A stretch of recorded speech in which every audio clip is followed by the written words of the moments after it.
ये जी top of the Italy Mont Blanc, लेकिन नज़र कुछ भी नहीं आ रहा।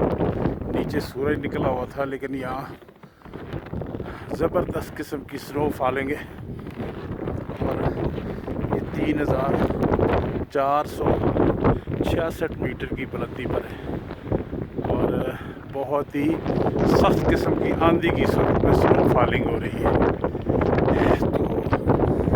तो टेम्परेचर भी माइनस है। पिछले साल मैं जब ये आया था तो -25 था, लेकिन इस दफ़ा माइनस जो है वो 12 है और उस वक़्त तो 1 मिनट भी नहीं खड़ा हुआ जा रहा था, लेकिन अभी थोड़ी बर्दाश्त हो गई है। बहुत सर्दी है।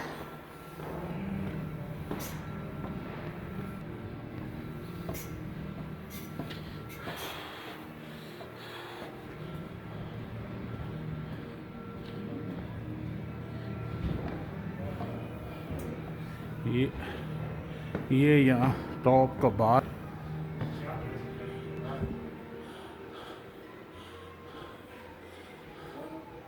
जो ये -14 टेम्परेचर है और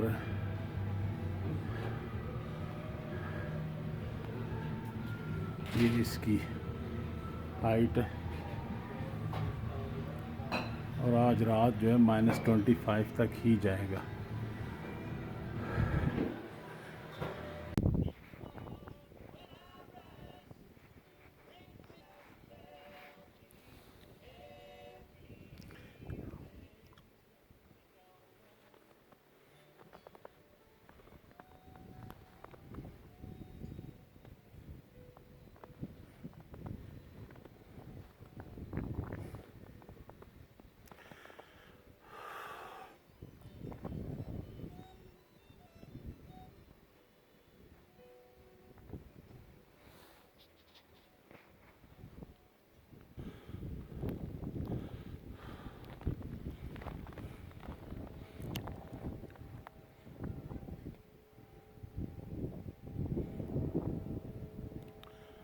ये है जी टॉप से स्काई वे जो है बस आ रही नीचे। ये अभी लास्ट टाइम है, 4:30 बजे ये क्लोज़ हो जाता है। 4:05 हो चुके हैं। जो लास्ट वाली ऊपर गई हुई है वो आएगी तो टाइम फिनिश।